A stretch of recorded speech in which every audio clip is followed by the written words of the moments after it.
Hello everyone, सबको मेरा नमस्कार। मैं सोनू कुमार आपको द यूनिवर्स चैनल पर स्वागत करता हूं। और सबसे पहले बात की, जिन्होंने मेरा सपोर्ट किया और अभी कर रहे हैं उनका मैं दिल से शुक्रगुजार हूं और उनके लिए दिल से शुक्रिया कि अपनी कृपा दृष्टि मुझ पे बनाए रहें और ऐसे ही मैं सेवा देते रहूं।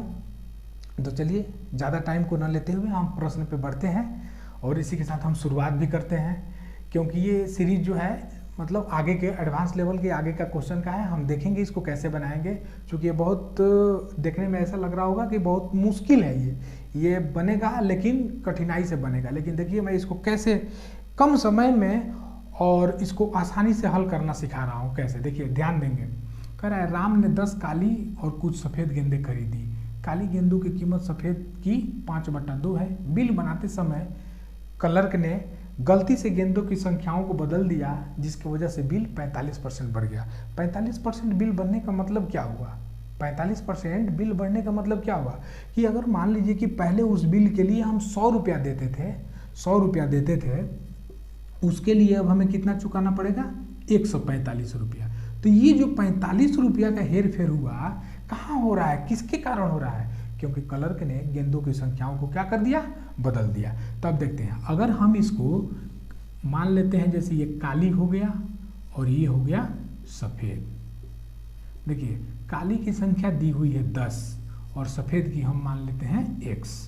अब कह रहा है कि यहाँ देखिए मूल्य हम कहाँ से निकालेंगे?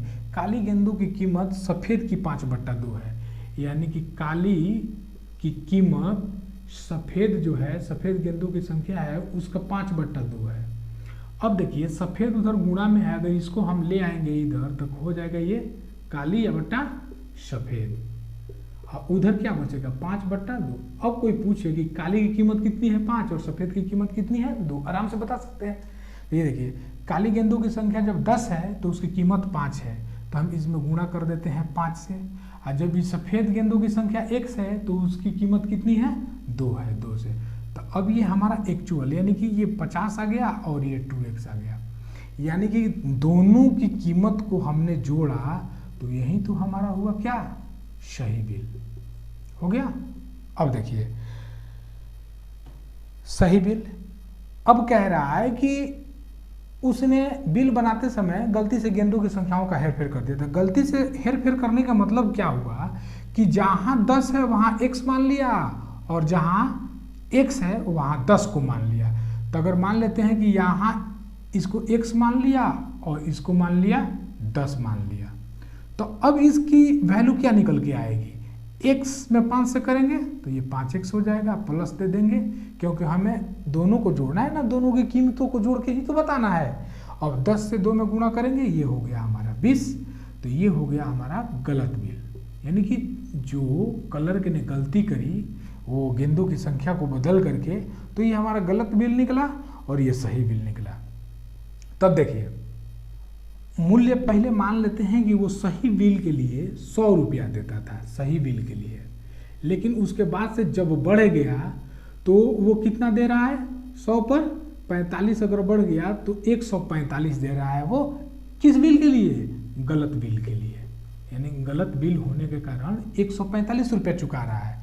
तो हम देखेंगे कि अगर सही बिल को हम लेते हैं, इसके बराबर दिखाते हैं, तभी x का मान निकल जाएगा हमारा कि सफ़ेद गेंदों की संख्या क्या रही होगी।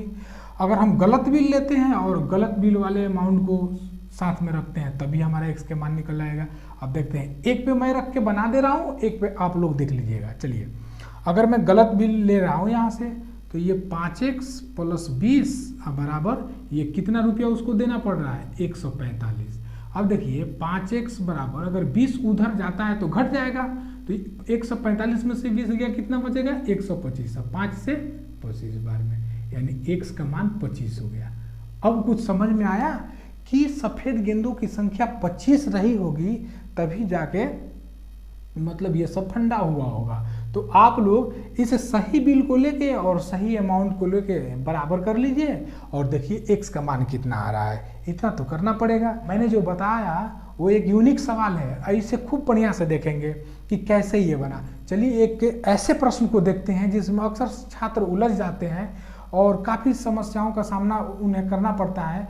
एक बार सीख भी लेते हैं तो दूसरी बार वो भूल जाते हैं कि उसमें सूत्र अप्लाई हो नहीं पाता है इतनी आसानी से और बना नहीं सकते, क्योंकि हम वो ऐसा सवाल है कि जो चक्रवृद्धि ब्याज पे जाएंगे तभी हमारा बन पाएगा, लेकिन मैं उसे इतनी आसानी से बताऊंगा, देखिए कैसे बनाएंगे वो। तो चलिए चलते हैं उस सवाल की तरफ। ये सवाल वही तो है, इसको देख लीजिए कि किसी नगर की जनसंख्या में वार्षिक रूप से 2.5% की वृद्धि होती है, किंतु स्थानांतरण क्या है, यानी कि जहाँ लोग माइग्रेशन करके गए फिर वहाँ से कहीं और चले गए, किसी कारण कोई सा भी रहे, बीमारी रहे, महामारी रहे या भूखमरी रहे, उसके बदले में स्थानांतरित होकर के प्रति वर्ष 0.5% की कमी हो जाती है। 2 वर्ष में वृद्धि की प्रतिशतता क्या होगी? देखिए 2.5% बढ़ रहा है तो उसी साल कमी हो रही है 0.5% की। अगर हम यहाँ से कहें कि शुद्ध वृद्धि, अब वृद्धि कैसे होगी, हमें पता कैसे चलेगा? तो अगर दोनों को हमने जोड़ा, जैसे प्लस में 2.5% को और माइनस में 0.5% को अगर हम जोड़ते हैं तो हम यही ना कहेंगे कि 2.5 में से 0.5 को घटाएंगे यानी कि 2.0%। ये दोनों चूंकि परसेंट में है तो इतना परसेंट हुआ, तो हम क्या कह सकते हैं, प्लस में आया हमारा मान, तो हम यही ना कह सकते हैं कि ये जो है शुद्ध वृद्धि 2% की हो रही है। कह सकते हैं आराम से कि 2% की वृद्धि प्रतिवर्ष हो रही है, इसी में ये कमी भी है, तभी तो इसको शुद्ध वृद्धि कह रहे हैं। अब देखिए 100 ये संख्या मान ले रहे हैं तो इसका 2% यानी कि इसका 2% अगर हमने निकाला तो ये आएगा 2, लेकिन ये जुड़ेगा भी तो इसी में 100 में, क्योंकि इसका बढ़ रहा है। तो ये देखिए अगर हम इसका 2% जोड़ दें यानी कि ये बढ़ा दें तो ये कितना हो जाएगा, 100 से 102 हो जाएगा। ये पहले वर्ष का हो गया, ये पहले वर्ष का है ये, इसका मतलब हो गया कि 100 से वो जनसंख्या 102 हो जा रही है पहले वर्ष में। दूसरे वर्ष में देखते हैं, तो अब ये बताइए कि अगर कहीं से किसी गांव में आकर 100 लोग, पहले से 100 लोग थे अब 50 लोग और आ गए, तो अब उस गांव में कुल कितने लोग हो गए, 150।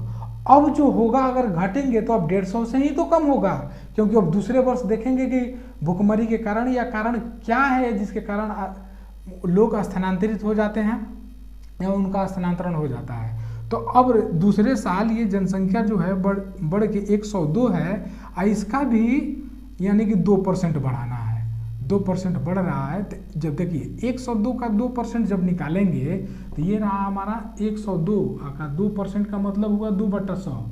तो ये देखिए 2 जीरो है, तो हमने पहले ही मैंने बताया था कि 2 जीरो है तो इसमें पहले गुणा कर लेंगे यानी कि 204 हो गया। यानी कि मेरे कहने का मतलब 100 से भाग देते हैं तो बाईं तरफ 2 अंक जाते हैं दशमलव, वही तो है ये। तो अब देखिए यहाँ 2 बढ़ रहा था यानी कि 100 का 2% 2 ही तो हुआ, और जो 100 में 2 ऐड होकर के 102 हो जा रहा था। अब इसका 102 का 2% कितना हुआ, 2.04 हुआ, यही हुआ। तो ये भी तो इसमें बढ़ेगा, तो ये कितना हो गया 104.04, इतना हुआ। अब हमें क्या बताना है, देखिए हमें ये बताना है कि ये जो है 100 से ये कितना बढ़ रहा है। तो 100 से देखिए 100 से ये कितना बढ़ रहा है यानी कि 4.04 बढ़ रहा है, किसी से 100 से। तो मूल तो हमारी मूल राशि यही तो हुई, मैंने कई बार बताया कि जहाँ से लगे वहीं हमारी मूल राशि हो जाती है। बार बार रिपीट करना पड़ता है, यानी कि आप लोग ध्यान न दे रहे हैं अभी। 100 यहाँ 100 लिख देंगे और फिर गुणा करेंगे, प्रतिशत में निकालने के लिए 100 से गुणा कर जाता है। देखिए जैसे मान लीजिए कि ये बट्टा में 100 हो गया, तो इसको हम क्या कहेंगे, भिन्न। जब भिन्न से इसको प्रतिशत में बदलेंगे तो 100 से तो गुणा करेंगे, ये हमारा प्रतिशत निकल के आ जाएगा। अब देखिए 100 से 100 हमने काट दिया तो 4.04% की क्या होगी, कुल वृद्धि हुई, या कहेंगे यही हमारी वृद्धि की वो प्रतिशतता है, यानी कि परसेंटेज हमारी जो बढ़ रही है उसकी 4.04% है। तो चलिए ज़्यादा टाइम न लेते हुए हम मुद्दे पे आते हैं। सवाल देखते हैं क्या कह रहा है कि ए अपनी आय का 50% घर की चीज़ों पे खर्च करता है और बची हुई आय में से 50% परिवहन, 25% मनोरंजन तथा 10% खेल पे, और इन सब के बाद 1200 बचाता है। इतना खर्च करने के बाद भी 1200 बचाता है, तो उसकी मासिक आय ही तो हमें बतानी है। देखिए कैसे बनाएंगे इसको, चूंकि वो 50% की वैल्यू कितनी हो गई, यानी कि ये 50/100, यानी कि जब हम इसको काट देंगे तो 50 से 2 मर्द में गया, यानी कि 1/2। अब ये यहाँ इसकी हो गई कुल आय, मान लेते हैं कि ये उसकी कुल आय हो गई। ये जो है ये खर्च कर देता है, तो यहाँ पे जो मिसिंग आइटम एक का हो रहा है, यानी कि 2 जब कुल आय है, एक खर्च कर दे रहा है तो एक ही तो बचा रहा है, तो ये उसकी हो गई बचत। अब देखिए कितनी आसानी से हम इसको बनाएंगे, यानी कि एक बचत कर रहा है, तो ये बताइए कि एक हम यहाँ लिख दे रहे हैं, एक बचत है उसका। अब कह रहा है कि और बची हुई में से इतना और इतना और इतना, यानी कि 50%, 25%, 10% खर्च कर दे रहा है। तो हम टोटल जोड़ लेंगे, तो टोटल जोड़ेंगे तो कितना हो गया, 50, 25, 75 और 10, 85, यानी कि 85% तो वो खर्च कर दे रहा है। तो बचा कितना रहा है, अब जब 85% खर्च कर दे रहा है, कितनी, जब राशि उसके पास एक बच रही है तो उसका 85% वो खर्च कर दे रहा है। तो ये बताइए कि अगर इसको हम 100 में से घटा दें तो बचाएगा कितना, 15%, यही तो बचा रहा है। तो इसका मतलब ये हुआ कि ये जो उसकी बचत है 50% के बाद जो उसकी बचत हुई, इसका अब 15% बचा रहा है। 15% का मतलब कितना हुआ, 15/100। अगर 5 से हम काटे इसे तो 5 दिया, 5 से 20 मर्द में, यानी कि आ गया 3/20। अब देखेंगे कह रहा है कि 3/20 की वैल्यू, अब कह रहा है लास्ट में उसके पास इतना, आखिर में यानी कि अंत में उसके पास 3/20 रुपए बच रहे हैं। प्रश्न कह रहा है कि नहीं, 3/20 न बचा के 1200 बचा रहा है। तो इसका मतलब ये वैल्यू और ये वैल्यू हमारे देखने में तो समान है, एक समान है, तो इसी को तो हम कहेंगे कि इसके बराबर इसकी कीमत है, यानी कि 3/20 के बराबर ये 1200 की कीमत है। तो एक का मान निकाल लेंगे। तो एक का मान कैसे निकालेंगे, देखिए ये पहले 1200 हो गया, एक का मान इधर 3/20 है तो इधर 20/3 कर देंगे। अब देखिए हम माने हैं क्या, यहाँ कुल आय उसकी 2 है ना, तो 1 इकाई की जब वैल्यू हमें मालूम चल गई तो 2 इकाई की वैल्यू हम निकाल लेंगे, यही तो कुल आय है उसकी। तो 2 इकाई की, जब भी 1 इकाई की वैल्यू हमें मालूम हो तो जितनी इकाई की वैल्यू हमें निकालने को कहता है उसमें तुरंत गुणा कर देते हैं, यानी कि 1200 गुणे 20/3 और गुणे 2। अब देखेंगे 3 से ही कितने मर्द में जाएगा, 400। अब देखिए तो 400 में 20 से गुणा करेंगे 8000, 8000 में 2 से गुणा करेंगे कितना हो जाएगा, 16000। यानी कि हम कह सकते हैं कि एक की आय जो है 16000 रुपये है। अब इसको आप लोग इसको मतलब प्रूफ करके देख लेंगे। देखिए मैं मौखिक ही बता दे रहा हूँ, 16000 का आधा निकाल देना है, 8000 बचा, 85% ये हो रहे हैं, इसका मतलब और बचा रहा है कितना, 15%। तो 8000 का 15% जब निकाल देंगे हम लोग, 8000 का 15% तो होगा कितना, यही तो होगा 1200। देखिए कैसे, 8000 है ये, अब गुणे 15/100, 2 जीरो से 2 जीरो काटेंगे तो जब 15 में 8 से केवल गुणा करेंगे तो 120 होगा, 1 जीरो अभी है ये, तो 1 जीरो ये हो गया, प्रूफ भी हो गया। तो इसको ऐसे बनाएंगे। यहाँ टोटल हमारा कुल आय पूछा, हम कुल बता दिए, खर्चे वाला आय पूछता तो खर्च 1 भाग कर रहा है तो 1 यूनिट का मान आ गया, इतना देख लेते कितना आता है, यानी कि ये आता 8000। तो हम कहते कि वो 8000 खर्च कर दे रहा है, तो बचा कितना रहा है, 8000। उसके बाद ये फिर खर्च कर रहा है, उसके बाद की बची हुई राशि कुल पे निकली हमारी, तो कुल बची हुई राशि इतनी है, या हम कह देंगे इसकी वैल्यू इतनी है, इतनी बचा रहा है। अब चलते हैं हम दूसरे प्रश्न पे और सब कुछ सीखते चलेंगे।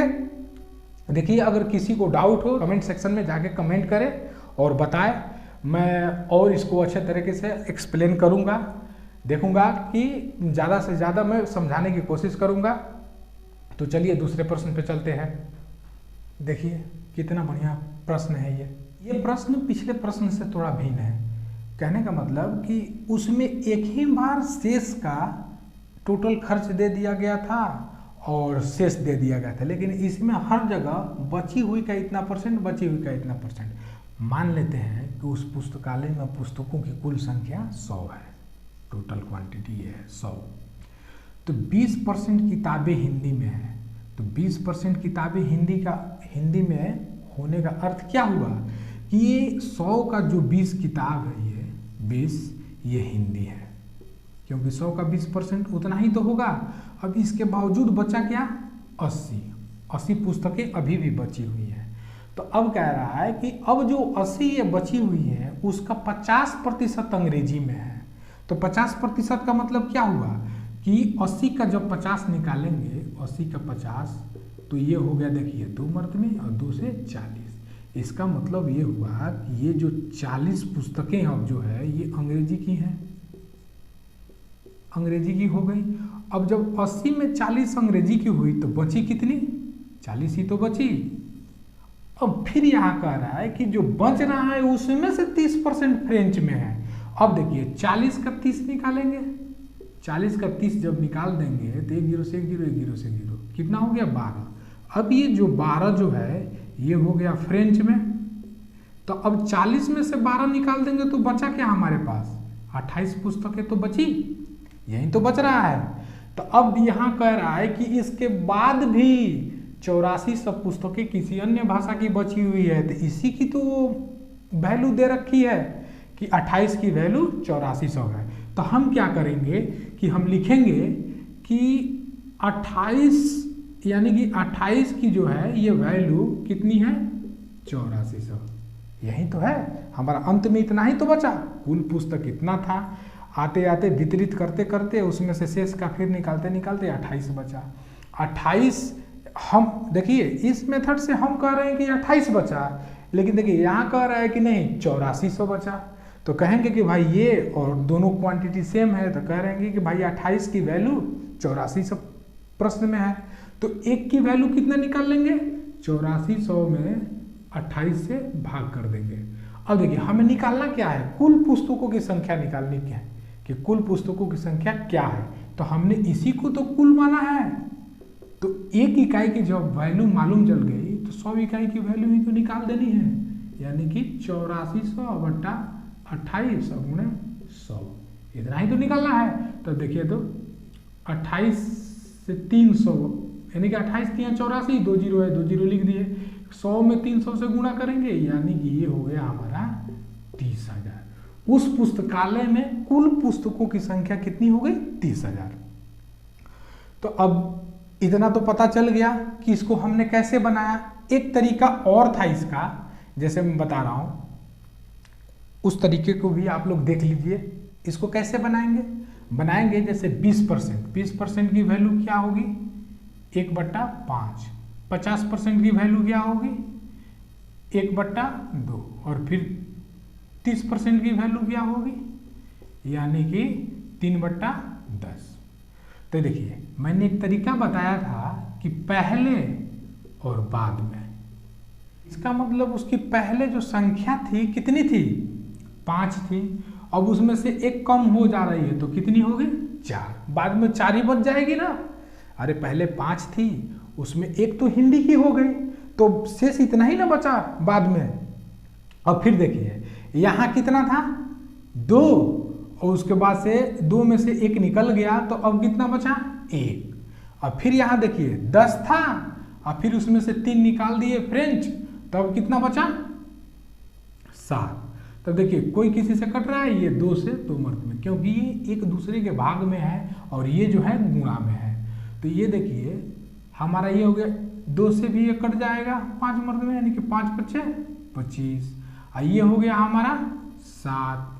तो अब कहने का मतलब ये हमारा पहले हो गया कि कुल पुस्तकें इतनी थी और ये बाद की जो है ये बची हुई है, यानी कि इसी की वैल्यू तो दे रखा है 8400, यानी तो एक की वैल्यू निकाल लेंगे 8400/7। हमें टोटल पुस्तकों की संख्या बतानी है तो हम तो इसी से ना बताएंगे कि 25 की वैल्यू क्या होगी, 25 की वैल्यू हो जाएगी 8400/7 × 25। ये अगर मार्कर इधर उधर हो जाए तो आप लोग तो समझ सकते हैं कि ये 25 ही लिखा गया है। देखिए ये 25 हो गई। तो अब 25, यही तो हमारा जो ये निकला अब पहले पुस्तकों की कुल संख्या जो है ये कुल संख्या हो गई, कुल संख्या। और ये बाद की संख्या, इसी बाद की तुलना इससे करा दी गई है। 7 की वैल्यू, 1 की वैल्यू निकालेंगे, 25 की वैल्यू निकालेंगे तो 7 से कटेगा, ये कितने वर्ग में कट गया, 12 सतह तो 84 हो गया, 2 जीरो यहाँ लगा देंगे और जब 1200 में 25 से गुणा करेंगे तो ये आ जाएगा 30,000। याद करिए कि कुल पुस्तकें जो हैं, याद करिए कि मैंने ये तरीका पहले भी बताया था, तो मतलब उसको इसमें भी हम लोग लगा सकते हैं, लेकिन मैंने वो जो पहले वाला तरीका बताया उस दोनों को कंपैरिजन करा दिया कि एक 100 पे बना दिया और परसेंटेज के भिन्न के माध्यम से बना दिया। तो इसमें देखना है कि आप लोगों को बेहतर कौन सा है, वो तो मैं रास्ता बता दे रहा हूँ, आप लोगों को चुनना है कि बेहतर कौन सा है। अगर दोनों बेहतर हैं तो दोनों से बनाना सीखें, यानी कि दोनों में अगर मैं किसी में भिन्न के माध्यम से बता दे रहा हूं तो उसे आप लोग कोशिश करेंगे कि 100 मान के बनाएं, तब आप में क्या इंप्रूवमेंट आता है वो खुद आपको देखना।